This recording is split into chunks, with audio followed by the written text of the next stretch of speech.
एक बार आपको प्रोग्राम में खुशामदीद कहेंगे। हेम टेक्सटाइल 2026 जर्मनी के शहर फ्रैंकफर्ट में मुनक्किद होने वाली दुनिया की सबसे बड़ी होम टेक्सटाइल नुमाइशों में से एक नुमाइश है। इस इवेंट में बिस्तर, तौलिए, कालीन, पर्दे और सस्टेनेबल टेक्सटाइल शामिल होते हैं। पाकिस्तान इस नुमाइश में अब एक मजबूत कंटेंडर के तौर पर सामने आ रहा है। 2026 के एडिशन में पाकिस्तान की जानिब से तकरीबन 284 एग्जीबिटर्स शिरकत कर रहे हैं, जो इस बात का अमली सबूत है कि पाकिस्तानी टेक्सटाइल इंडस्ट्री आलमी मार्केट में अपनी जगह मजीद मजबूत करती जा रही है। इससे कबल हेम टेक्सटाइल 2025 यानी पिछले साल पाकिस्तान के लिए एक तारीखी साल साबित हुआ था। इस साल पाकिस्तानी एक्सपोर्टर्स ने तकरीबन $3 अरब के एक्सपोर्ट ऑर्डर्स हासिल किए थे और ये ऑर्डर्स ज्यादातर यूरोप और अमेरिका के खरीदारों से आए थे, जहां माहौल दोस्त और सस्टेनेबल गुड्स की मांग में तेजी से इजाफा हो रहा है। अगरचे किसी बड़े MOU का अभी तक बाज़ाब्ता ऐलान नहीं हुआ, लेकिन ये orders on spot business deals थे जो प्रैक्टिकली मईशत के लिए ज्यादा अहम होते हैं। पाकिस्तान की कामयाबी की एक बड़ी वजह यह भी है कि दुनिया अब चीन के महंगे प्रोडक्शन मॉडल का मुतबादिल तलाश कर रही है। पाकिस्तान कम लागत के साथ बड़ी पैदावारी सलाहियत और तजुर्बेकार अफरादी क़ुव्वत के बाइस एक पुरकशिश ऑप्शन बन चुका है। हेम टेक्सटाइल में थ्रेड कनेक्ट जैसे B2B प्लेटफॉर्म्स ने पाकिस्तानी कंपनीज को बराह रास्त खरीदारों से जोड़ने में भी अहम किरदार अदा किया है। सरकारी सतह पर वजारत तिजारत और trade development authority of Pakistan ने कौमी पवेलियन के जरिए पाकिस्तानी प्रोडक्ट्स को बहुत बेहतर अंदाज में पेश किया। खासतौर पर यूरोपियन यूनियन की नई सस्टेनेबिलिटी और ट्रेसेबिलिटी कवानीन को मद्देनजर रखते हुए। यह हिकमत अमली इसलिए भी जरूरी है क्योंकि मुस्तकबिल की आलमी तिजारत में माहौल दोस्त प्रोडक्शन बुनियादी शर्त बनती जा रही है।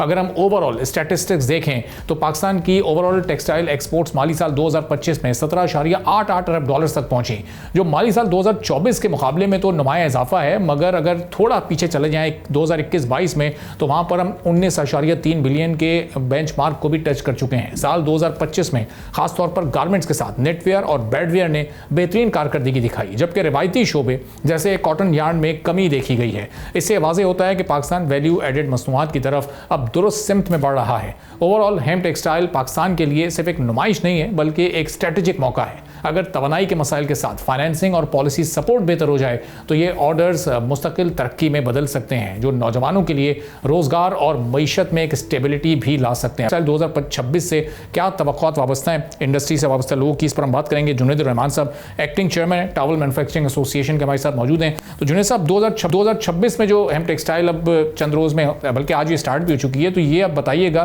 पाकिस्तान के लिए इसकी क्या अहमियत है और 2025 से किस हद तक बड़ी ये साबित हो सकती है एक्सपोर्ट को बढ़ाने के एतबार से? जी बिस्मिल्लाहिर्रहमानिर्रहीम, शुक्रिया आपने मौका दिया बात करने का। देखें, जैसे आपने ऑलरेडी अपने ब्रीफ में बताया कि हेम टेक्स के बारे में कि ये कितनी इसकी एक स्ट्रैटेजिक इंपॉर्टेंस है, खास तौर पे होम टेक्सटाइल के एक्सपोर्टर्स के लिए।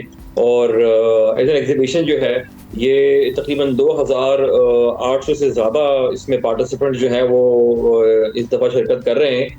तकरीबन 66 कंट्रीज़ के जो है वो कंट्रीज इस पे पार्टिसिपेट कर रही हैं इस साल, जो इस ईयर के जो कि पिछले साल से कुछ 10% ज़्यादा है। इसमें अहम बात यह है कि पाकिस्तान जो है उसमें थर्ड लार्जेस्ट एक्सपोर्टर है। थर्ड लार्जेस्ट जो है वो रिप्रेजेंट कर रहा है एज ए पार्टिसिपेंट जो है with 285 stalls after China and India, जो कि मैं समझता हूँ कि स्ट्रैटेजिक पोजीशन है हमारी, जो कि हमने मेंटेन की हुई है अल्हम्दुलिल्लाह कई सालों से, और आहिस्ता आहिस्ता उसमें बेहतरी आ रही है। इस हवाले से आज पहला दिन है एग्जीबिशन का और अभी जाहिर है जारी है पहला दिन, तो कुछ कबल वक्त होगा कुछ कहना, but strategically I think this is a very important exhibition for Pakistan. WC में पाकिस्तान की एक बहुत बड़ी नुमाइंदगी यहाँ होती है। तकरीबन आप समझें मोर देन 80 मेंबर्स हमारे वहाँ एग्जिबिट कर रहे हैं, पहुंच चुके हैं करने के लिए और कर रहे हैं, और तकरीबन 30% ऑफ द पोर्शन ऑफ आप कह रहे हैं हमारे जो मुल्क का जो है हमारी से जो सेक्टर से जो है वो नुमाइंदगी करता है, जो कि एक बहुत अहम आप कह लें कि नुमाइंदगी है।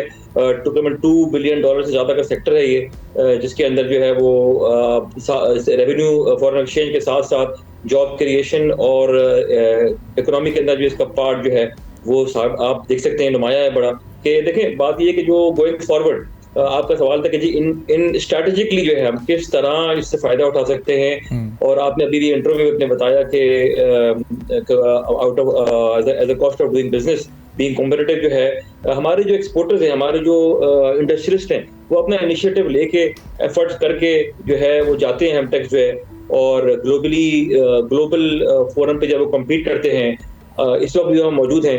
मगर होता क्या है कि अनफॉर्चुनेटली वहाँ जाके उनको एक रियलिटी चेक मिलता है जो कि high cost of doing business की शक्ल में होता है। जब वो देखते हैं कि दुनिया में जो दुनिया के मुल्क जो है वहाँ कम्पीट कर रहे हैं और वही प्रोडक्ट्स जो हम वहाँ पे सेल करना चाहते हैं वो कदरे कम कीमत में जो है वो ऑफर कर रहे होते हैं, तो ये एक ऐसी दीवार है जो हमारे ग्रोथ के आगे जो खड़ी हो चुकी है। High cost of doing business जो है, जो कि अल्टीमेटली हमारे पॉलिसी मेकर्स ने इस चीज को इंश्योर करना है गोइंग फॉरवर्ड कि हमारे जो एक्सपोर्टर्स, हमारे जो इंडस्ट्रियलिस्ट वहां जाके एग्जिबिट कर रहे हैं और कोशिश कर रहे हैं ऑर्डर्स लेने की जो है, तो वो इस high cost of doing business का जिसके अंदर खातिर खा जो है वो high cost of energy, gas and electric, high cost of taxation, high interest rate जो है इसकी नजर ना हो जाए और वो जो ऑर्डर एग्जीक्यूट हो सकते हैं मजीद या होने जा रहे हैं या उनको एग्जीक्यूट करना अंजाम तक पहुंचाना जो है वो मुमकिन हो। सही। तो जुनैद साहब, ये वो चैलेंज है जो कि पिछले कई साल से आप लोग इसको फेस कर रहे हैं और 2024-25 में भी आपने इसको फेस किया है, लेकिन अब ये जो नया कैलेंडर ईयर अभी शुरू हुआ, इस एग्जीबिशन में जाते हुए कुछ बातचीत रही पॉलिसी लेवल पर गवर्नमेंट से कि कुछ ऐसे इंसेंटिव्स दिए जाएं कि ये एक्सपोर्ट को तो हम पूरी तरह से उसको फ़ायदा उठा सकें, इसके नंबर्स को हम बढ़ा सकें। पिछली बार $3 अरब के हम यहाँ से ऑर्डर्स लाए थे, तो ये इस नंबर में किसी हद तक इजाफा हो सके, यानी कॉस्ट को कम करने के एतबार से कोई इस वक्त स्ट्रेटजी तरतीब दी गई है? बहुत अहम सवाल है आपका और बहुत जरूरी सवाल है। इस पर मैं समझता हूँ कि मोस्ट इंपॉर्टेंट क्वेश्चन इस पर यही है ग्रोथ के लिए। देखें, एक चीज हमें देखनी होगी कि इस वक्त जो वर्ल्ड सिनेरियो है वो भी एक बहुत एक आप कह लें कि एक अजब उसकी कैफियत है, अनसर्टेनिटी भी है और इन्फ्लेशन का शिकार है बहुत सारी मईशतें दुनिया की जो हैं। खास तौर पे अमेरिका में आप देख रहे हैं, यूएस में बहुत इन्फ्लेशन के इश्यूज हैं, यूरोप में बहुत इन्फ्लेशन के इश्यूज है, एक वहाँ अनसर्टेनिटी भी चल रही है, लोअर डिमांड का भी शिकार है दुनिया। तो बेसिकली ऐसे कैफियत में मुख्तलिफ मुल्कों ने, जो कि हमारे कंपेटिटर्स भी हैं, उन्होंने मुख्तलिफ स्ट्रैटेजीज अपनाई हैं। उन्होंने अपने एक्सपोर्टर्स को मुख्तलिफ तरीके से इंटेंसिफाई किया है, इंसेंटिव इशू किए हैं, सब्सिडीज दी हैं, ताकि वो इस कैफियत में जो ग्लोबल आप कह लें बहरान चल रहा है एक तरह से जो है, वो अपनी मार्केट शेयर लूज ना करें। देखिए, इस वक्त सबसे बड़ा चैलेंज जो है ना, वो अपने मार्केट शेयर को रिटेन करना है। आपको पता है कि टैरिफ वॉर भी चल रही है दुनिया में और टैरिफ की वजह से जो है बहुत सारी चीजें जो है वो डिस्टर्ब हुई हैं, मार्केट्स भी डिस्टर्ब हुई हैं। तो मैं ये कहना चाहूंगा कि जैसे आपने कहा पॉलिसी मेकर के साथ जो आगे जो बातचीत चल रही है, डेफिनेटली इस पर वो काम भी कर रहे हैं, मगर जो राइट नाउ जो मेन चैलेंज है हमारा, that is the high cost of taxation. Home textile industry के लिए, जिसके अंदर बहुत सारे एसएमईज जो हैं वो एक रोल अदा कर रहे होते हैं मैन्युफैक्चरिंग के अंदर, एक्सपोर्ट के अंदर जो है, उनके लिए जो पिछले बजट में जो है वो एफटीआर को जो है हटा के टैक्स रिजीम को एनटीआर में, नॉर्मल टैक्स रिजीम में देगा। ये एक बहुत बड़ा एक आप कह लें कि आई वुड से इस सेटबैक हुआ इस चेन को, क्योंकि देखें 1% टैक्स जो है वो पे करते थे पहले एक्सपोर्टर्स ने अपनी सेल्स के ऊपर, उसको बढ़ा के 1%, 2% कर दिया गया, 1% फाइनल, 1% एडजस्टेबल, और उसके बाद भी असेसमेंट वगैरह का जो है वो है मामलात हैं। तो कहने का मतलब ये कि इससे इनकी कॉस्ट जो है वो बढ़ गई है। जो कॉस्ट बढ़ी है अल्टीमेटली वो इफेक्ट करती है ऑर्डर्स को फाइनलाइज करने में, ऑर्डर्स को लेने में। दूसरी बात ये कि देखें, जब हम देख रहे हैं कि पिछले 4 महीने से हमारी एक्सपोर्ट जो है वो गिरावट का शिकार है, अच्छा, ये एक इंडिकेटर है इस बात का कि समथिंग इज नॉट राइट। हमें ये देखना है कि हमारी जो टैक्सेशन की कॉस्ट है, हमें वापस क्या उसको रिव्यू किया जाए। बिल्कुल रिव्यू करना चाहिए कि हम वापस एफटीआर की तरफ जाएं, ताकि जो टैक्सेशन की कॉस्ट है जो हमें एक्स्ट्रा बर्डन हो गई है पिछले 1-2 साल से जो है, वो उसकी रिलीफ मिले और एक्सपोर्टर्स अपना काम कर सकें मजीद फादियत के साथ जो है। दूसरी बात ये कि जो हाई कॉस्ट ऑफ एनर्जी है, अगर 7 सेंट और 8 सेंट और 9 सेंट की बिजली जो है दुनिया में मुख्तलिफ जो हमारे कंपटीटर्स है, जो है इंडिया है, चाइना है, बांग्लादेश है, वियतनाम है, ये यूज कर रहे हैं और हम 12 से 14 सेंट की बिजली यूज कर रहे हैं। तो कौन सा फॉर्मूला होगा आप ये बताइए जिसपे हम जिसके हम अप्लाई करके जो है वो ऑर्डर्स ले सकते हैं, अगर हम हमारी कॉस्ट महंगी है। इस वक्त राइट नाउ अगर आप देखा जाए तो हम one of the most expensive seller in the market है, जिसकी वजह से हमें डेफिनेटली चैलेंज बढ़ गया है हमारा। क्योंकि हमारी कुछ प्रोडक्ट बड़ी स्ट्रॉन्ग है, उनकी मार्केट में बड़ी डिमांड है इंटरनेशनल मार्केट में, और उनकी बड़ी एक आप कह लें कि उनकी कदर जानी जाती है, मगर यहाँ पे आके जो है वो हमें एक आप कह लें कि एक लॉस हो रहा है जो हम अपनी इस स्ट्रेंथ को कैपिटलाइज नहीं कर पा रहे। सही। तो जुनैद साहब, ज़ाहिर है एक तो एक कॉस्ट का इशू, फिर ये टैक्सेशन का इशू हो, ये दोनों मिलकर हमारी ओवरऑल टेक्सटाइल इंडस्ट्री को भी बड़ा मुतासिर कर रहा है। इस पर स्मॉल एंड मीडियम एंटरप्राइजेस कितनी मुतासिर हो रही हैं, चूँकि उनके लिए ज़ाहिर सर्वाइव करना निस्बतन ज़्यादा मुश्किल होता है एज़ कम्पेयर टू जो बड़े ग्रुप्स हैं, और यही वजह है बुनियादी जो कि हमारी ओवरऑल टेक्सटाइल की भी और होम टेक्सटाइल की भी एक्सपोर्ट्स एक सर्कल में ही घूम रही हैं। अभी तक हम 20 बिलियन को नहीं टच कर सके, बहुत सारे ममालिक हमें पीछे छोड़ गए और हम अभी भी स्ट्रगल कर रहे हैं इस फिगर तक पहुंचने के लिए। देखिए, आपने अपने इंट्रो में जिक्र किया कि हम 2021-22 में तकरीबन 20 से $21 टेक्सटाइल की एक्सपोर्ट टच करके आए। तो उस वक्त हमने एक पॉलिसी जो है इंडस्ट्री को जो दी गई थी वो थी RCET की, रीजनली कंपेटिटिव एनर्जी टैरिफ। इसका मतलब ये आसान ज़बान में कि जो हमारे रीजन के कंपेटिटर्स हैं उनकी बिजली की एनर्जी कॉस्ट हमारी कॉस्ट करीब करीब रखी जाएगी।